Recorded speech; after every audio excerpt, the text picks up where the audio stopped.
Thank you, Mr. Chairman, and thank you, Ranking Member, and thank you to the witnesses. This is a really important issue, especially, obviously, we see so many single parents out there. I was one of them who was dependent on child support as well to raise my son. I've got so many, I understand, I totally understand the viewpoint of protecting privacy under the IRS. It is extremely important, especially to everyone. And but my question and my understanding of this is when we're talking about federal contractors, I want to address maybe to Mr. Fleming first. My question on the contractors is, does this include interagency contracting, like contracts between, say, the state and their attorney general's office and other enforcement agencies that get involved? Did the IRS just cut them off and when they created this rule without coming up with some kind of harmony between the rules and the conflict? Representative Tenney, in some ways, the literal answer to your question is it depends on which auditor you got. The auditors. Let's start with New York State, where I represent. The auditors I can't speak to New York's in particular, I'm sorry. Auditors are humans like the rest, and they do their best as they understand the rules to be, but you get two auditors, they're not going to line up precisely on all aspects of what's allowed or not. You have states that, yes, for their intra-agency agreements, have been told those are contracts and you can't do it, more than the 3 date elements. You have other states that are state supervised and county administered. I think New York is one of those states. Mm-hmm. And in those states, many auditors recognize, well, yeah, they're a local child support agency. It's specifically listed in the Internal Revenue Code so they can see all the data elements. Well, let me ask you this. So New York is county run, and I used to do family court as a lawyer, and I was involved in child support proceedings. Are they going to cut off our local DAs, district attorneys, and others who are involved in enforcing the child support agents, these child support actions, because of the privacy laws and the ability to get the FOP, to get the referral on that?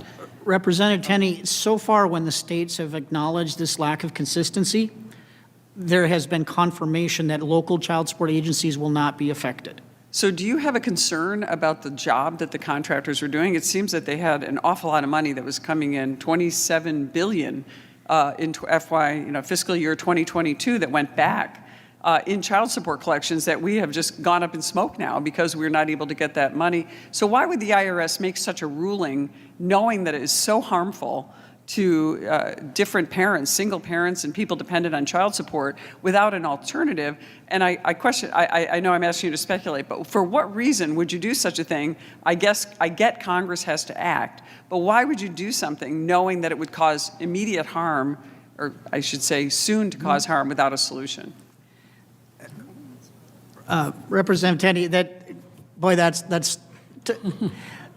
we have asked ourselves, we being the state directors, have asked ourselves the same question, why now, why this? And what we've gathered a little bit of information is some new, smaller law changes that have required directors to submit an annual certification that they're not revealing FTI inappropriately. And the IRS doesn't want us to falsely certify when the IRS feels that, yeah, we are sharing too much with contractors. So I think that might be part of it, is that they don't want us to falsely certify, and the certification was a new requirement. Why was there a presumption that you would falsely certify?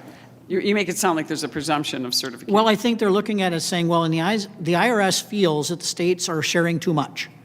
So they don't want to ask directors to falsely certify that they're obeying the IRS when the IRS knows that they're holding in abeyance these findings that we are sharing too much.